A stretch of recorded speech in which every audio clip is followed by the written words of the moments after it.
Welcome back to Rockford Reading Daily. We are continuing to read W.E.B. Du Bois's The Souls of Black Folk. We are on chapter 10 entitled Of the Faith of the Fathers.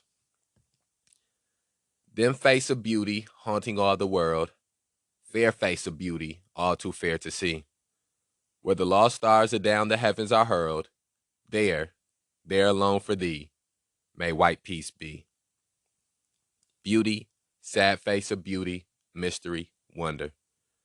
What are these dreams to foolish babbling men, who cry with little noises neath the thunder of ages ground to sand, to a little sand. Fiona MacLeod. It was out in the country, far from home, far from my foster home, on a dark Sunday night. The road wandered from our rambling log house up the stony bed of a creek, past wheat and corn, until we could hear dimly across the fields a rhythmic cadence of song, soft, thrilling, powerful, that swelled and died sorrowfully in our ears. I was a country school teacher then, fresh from the East, and never had seen a Southern Negro revival. To be sure, we in Berkshire were not perhaps as stiff and formal as they in Suffolk, of olden time, yet we were very quiet and subdued, and I know not what would have happened those clear Sabbath mornings had someone punctuated the sermon with a wild scream or interrupted the long prayer with the loud amen. And so most striking to me, as I approached the village and the little plain church perched aloft, was the air of intense excitement that possessed that mass of black folk. A sort of suppressed terror hung in the air and seemed to seize us, a Pythian madness, a demoniac possession that lent terrible reality to song and word. The black and massive form of the preacher swayed and quivered as the words crowded to his lips and flew out in singular eloquence. The people moaned and fluttered, and then the gaunt-cheeked brown woman beside me suddenly leaped straight into the air and shrieked like a lost soul, while round about came wail and groan and outcry, in a scene of human passion such as I had never conceived before. Those who have not thus witnessed the frenzy of a Negro revival in the untouched backwoods of the South can but dimly realize the religious feeling of the slave. As described, such scenes appear grotesque and funny, but as seen, they are awful. Three things characterize this religion of the slave: the preacher, the music, and the frenzy. The preacher is the most unique personality developed by the Negro on American soil.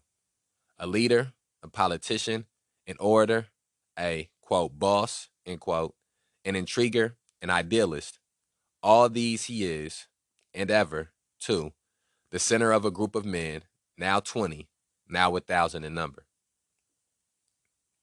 The combination of a certain adroitness with deep-seated earnestness, of tact with consummate ability, gave him his preeminence and helps him maintain it.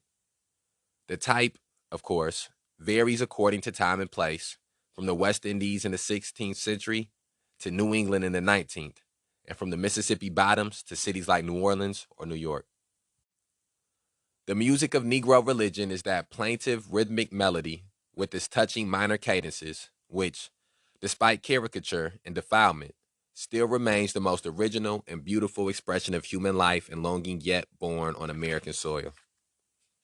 Sprung from the African forests, where its counterpart can still be heard, it was adapted, changed, and intensified by the tragic soul life of the slave, until, under the stress of law and whip, it became the one true expression of a people's sorrow, despair, and hope.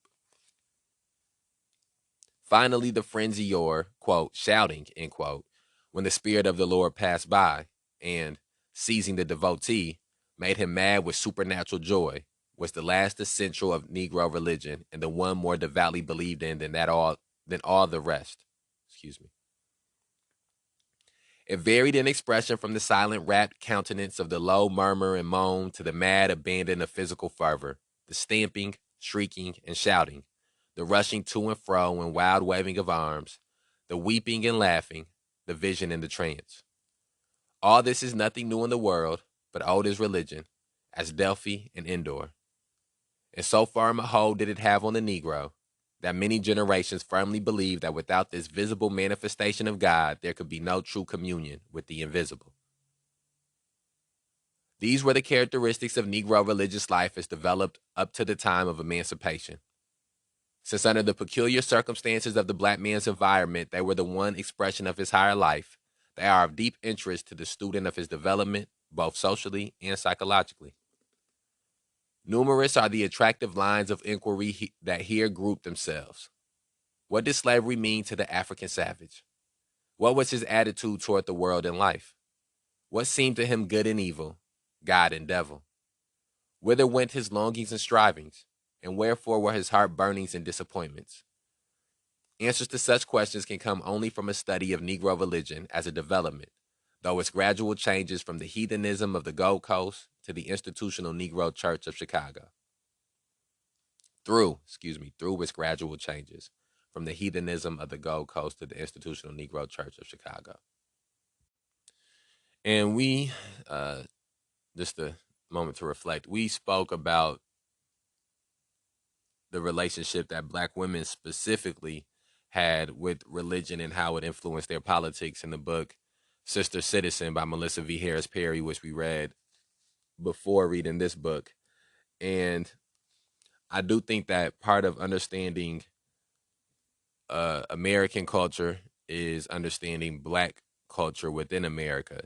And one of the key components of black culture in America is religion. And whether or not you are a religious person, whether or not you're a spiritual person or whatever belief you may have, there's no separating the fact that because because Africans were brought over here and put in enslavement and had their culture wiped away, their religion, their spirituality, their philosophical beliefs, their language, all of these things were wiped away from them. And then they were forced to adopt the colonists and then eventually the Americans' belief system.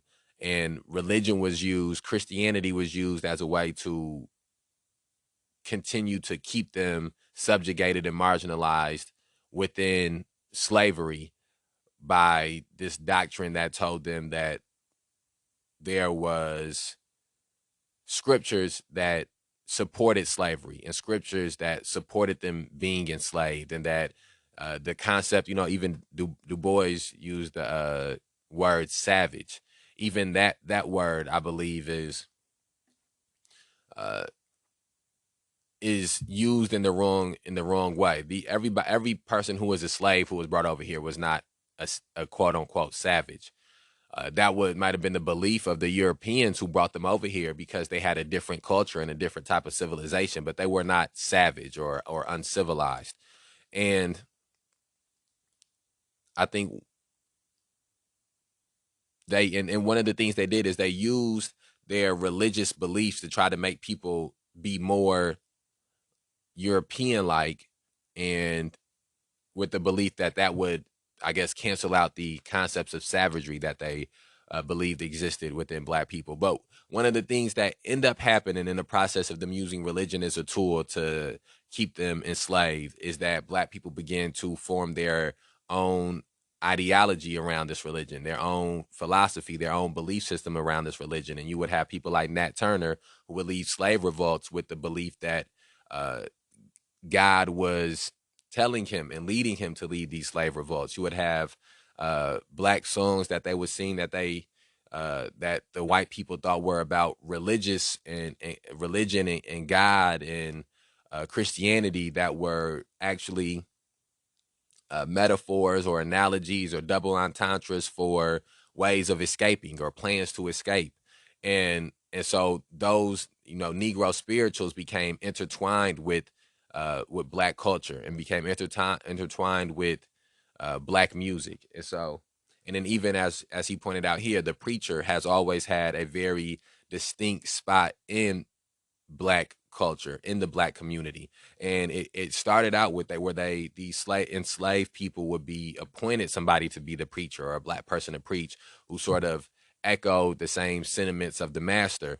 And again, as time went on, you would have Nat Turners that would emerge. You would have all these different people who would emerge and who would reinterpret these scriptures to have a direct connection with them as enslaved people, as African people, and as black people in America.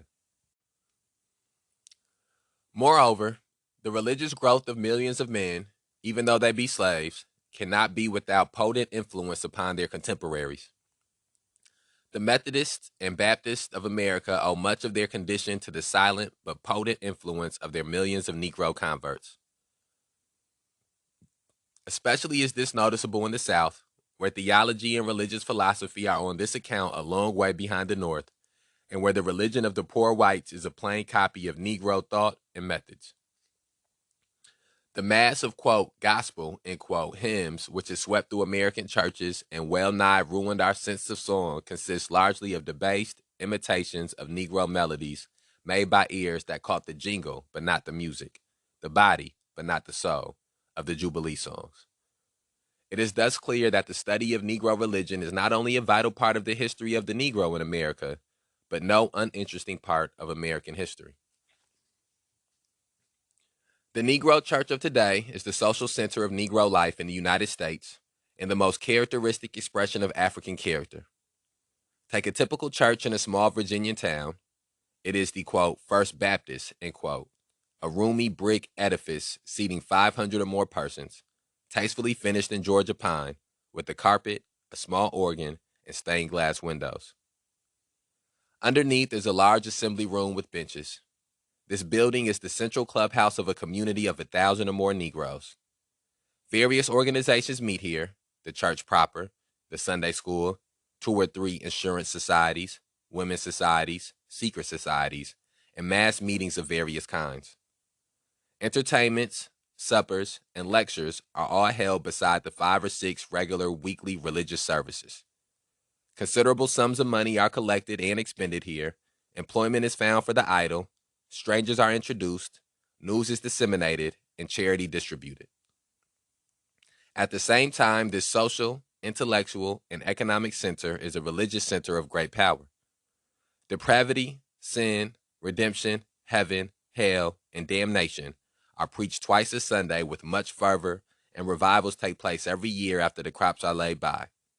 And few indeed of the community have the hardihood to withstand conversion. Excuse me, let me try that again. And few indeed of the community have the hardihood to withstand conversion. Back of this more formal religion, the church often stands as a real conserver of morals, a strengthener of family life, and the final authority on what is good and right. Thus one can see in the Negro church today, reproduced in microcosm, all that great world from which the Negro was cut off by color prejudice and social condition. In the great city churches, the same tendency is noticeable and in many respects emphasized. A great church like the Bethel of Philadelphia has over 1,100 members, an edifice seating 1,500 persons, and valued at $100,000, an annual budget of $5,000, and a government consisting of a pastor with several assisting local preachers, an executive and legislative board, financial boards, and tax collectors. General church meetings for making laws, subdivided groups led by class leaders, a company of militia, and 24 auxiliary societies. The activity of a church like this is immense and far-reaching, and the bishops who preside over these organizations throughout the land are among the most powerful Negro rulers in the world. Such churches are really governments of men, and consequently a little investigation reveals the curious fact that, in the South, at least, practically every American Negro is a church member. Some, to be sure, are not regularly enrolled, and a few do not habitually attend services. But, practically, a prescribed people must have a social center, and that center for this people is the Negro church. The census of 1890 showed nearly 24,000 Negro churches in the country, with a total enrolled membership of over 2.5 million, or 10 actual church members to every 28 persons, and in some southern states, 1 in every 2 persons. Besides this, there is the large number who, while not enrolled as members, attend and take part in many of the activities of the church. There is an organized Negro church for every 60 black families in the nation, and in some states for every 40 families, owning, on an average, $1,000 worth of property, or nearly $26 million in all. Such, then, is the large development of the Negro Church since emancipation. The question now is, what have been the successive steps of this social history and what are the present tendencies? First, we must realize that no such institution as the Negro Church could rear itself without definite historical foundations. These foundations we can find if we remember that the social history of the Negro did not start in America. He was brought from a definite social environment, the polygamous clan life under the headship of the chief and the potent influence of the priest. His religion was nature worship, with profound belief in invisible surrounding influences, good and bad, and his worship was through incantation and sacrifice. The first rude change in this life was the slave ship in the West Indian sugar fields. The plantation organization replaced the clan and tribe, and the white master replaced the chief with far greater and more despotic powers. Forced and long continued toil became the rule of life. The old ties of blood relationship and kinship disappeared, and instead of the family appeared a new polygamy and polyandry, which, in some cases, almost reached promiscuity. It was a terrific social revolution, and yet some traces were retained of the former group life, and the chief remaining institution was the priest or medicine man. He early appeared on the plantation and found his function as the healer of the sick, the interpreter of the unknown, the comforter of the sorrowing, the supernatural avenger of the wrong, and the one who rudely but picturesquely expressed the longing, disappointment, and resentment of a stolen and oppressed people. Thus, as bard, physician, judge, and priest, within the narrow limits allowed by the slave system, rose the Negro preacher, and under him the first Afro-American institution, the Negro Church. This church was not at first by any means Christian, nor definitely organized. Rather, it was an adaptation and mingling of heathen rites among the members of each plantation, and roughly designated as voodooism. Association with the masters, missionary effort, and motives of expediency gave these rites an early veneer of Christianity, and after the lapse of many generations, the Negro Church became Christian. Two characteristic things must be noticed in regard to this church. First, it became almost entirely Baptist and Methodist in faith. Secondly, as a social institution, it antedated by many decades the monogamic Negro home. From the very circumstances of its beginning, the church was confined to the plantation and consisted primarily of a series of disconnected units. Although, later on, some freedom of movement was allowed, still this geographical limitation was always important and was one cause of the spread of the decentralized and democratic Baptist faith among the slaves. At the same time, the visible rite of baptism appeals strongly to their mystic temperament. Today, the Baptist Church is still largest in membership among Negroes and has 1.5 million communicants.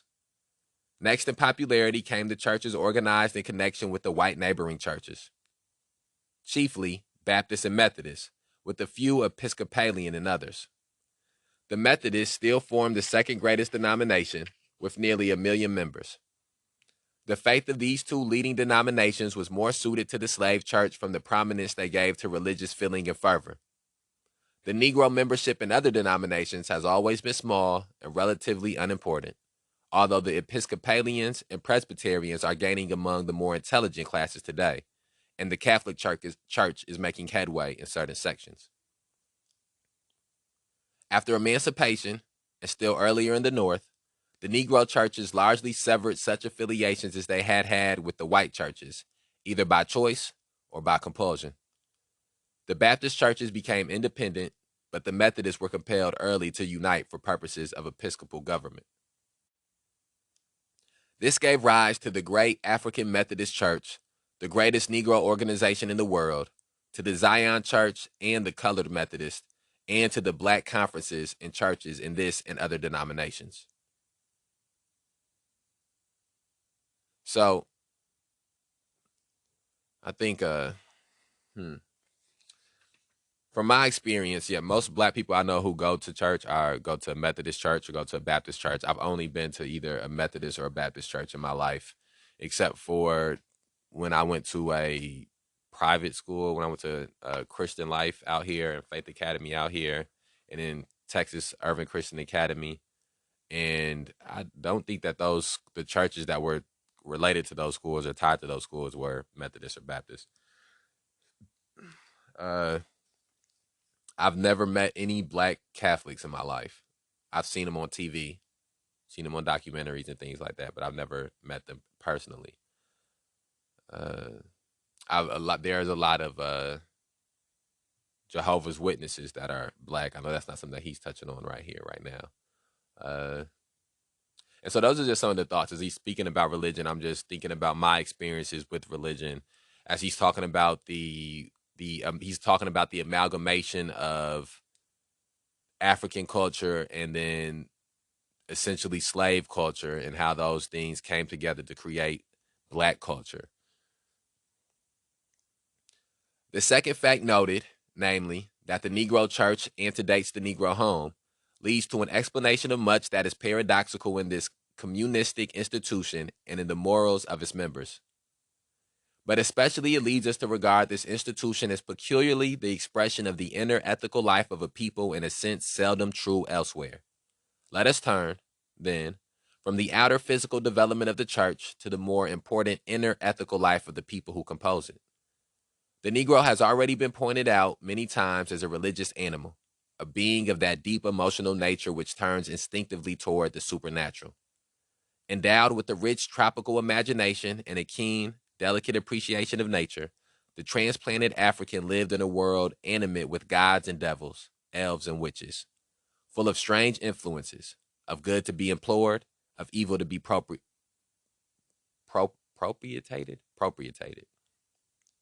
Slavery, then, was to him the dark triumph of evil over him.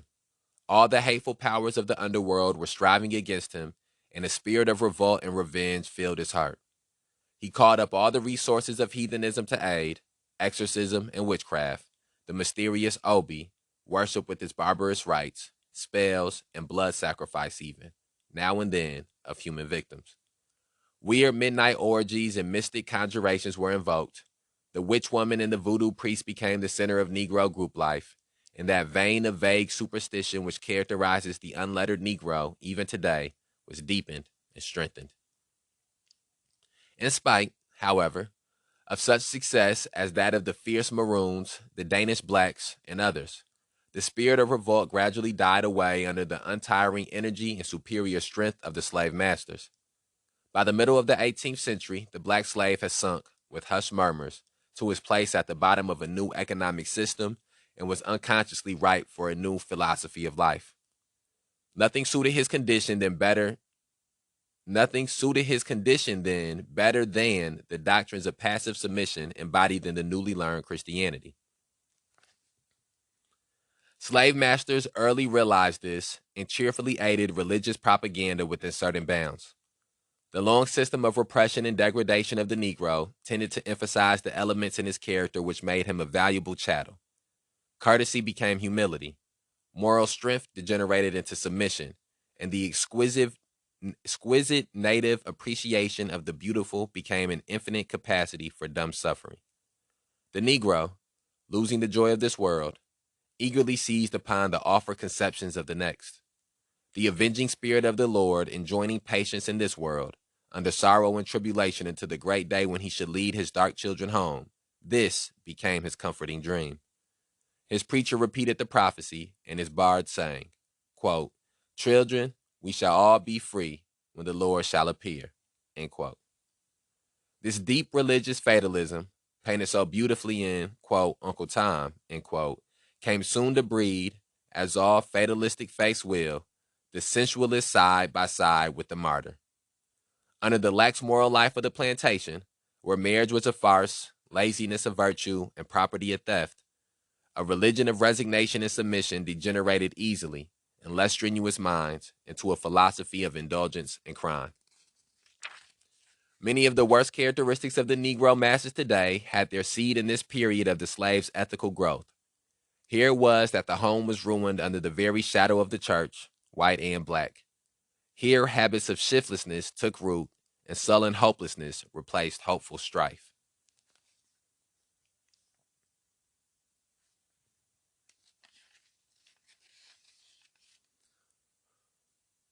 With the beginning of the abolition movement and the gradual growth of a class of free Negroes came a change.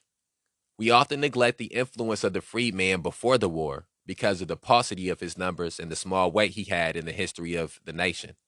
But we must not forget that his chief influence was internal, was exerted on the black world, and that there he was the ethical and social leader. Huddled as he was in a few centers like Philadelphia, New York, and New Orleans, the masses of the freedmen sank into poverty and listlessness, but not all of them. The free Negro leader early arose, and his chief characteristic was intense earnestness and deep feeling on the slavery question. Freedom became to him a real thing and not a dream. His religion became darker and more intense, and into his ethics crept a note of revenge, and to his songs a day of reckoning close at hand. The, quote, coming of the Lord, end quote, swept this side of death and came to be a thing to be hoped for in this day.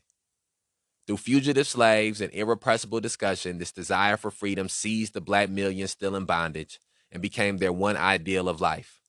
The black bards caught new notes and sometimes even dared to sing, quote, oh freedom, oh freedom, oh freedom over me. Before I be a slave, I'll be buried in my grave and go home to my Lord and be free, end quote. And we're going to end this episode of Rockford Reading Daily right there. We will return tomorrow to finish up this chapter.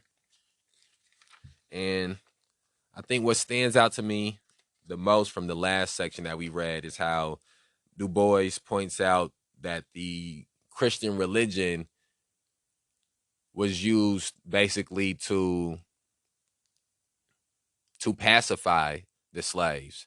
And in using it to pacify the slaves, it gave birth, or it planted the seeds of some of the more negative traits that not only the enslaved people would have, but that the free black people would have in the future. The hopelessness, the even the concepts of nihilism, which we've spoken about. Cornel West highlighted in the book we read entitled Race Matters. And that was a way I had never looked at it before. They had sort of essentially been told to give up on hope here, give up on life here, give up on ever being free here, and just hope for it in the afterlife. And in doing so, that made them become lethargic to this life here and have hopelessness in this life here and not want to, you don't want to work, you don't want to be enslaved, you don't want to, do anything. You're just, ready for death to come so that way you can be free. And so I think that was just a very interesting perspective that I had never encountered before. Okay, so we're going to end this episode of Rockford Reading Daily here. Please share this on whatever platform you're listening to it on. Remember that we put these episodes out on a daily basis to provide people the opportunity to begin or further their journey in the struggle to end police terrorism, mass incarceration, and racial injustice. Holla at you tomorrow.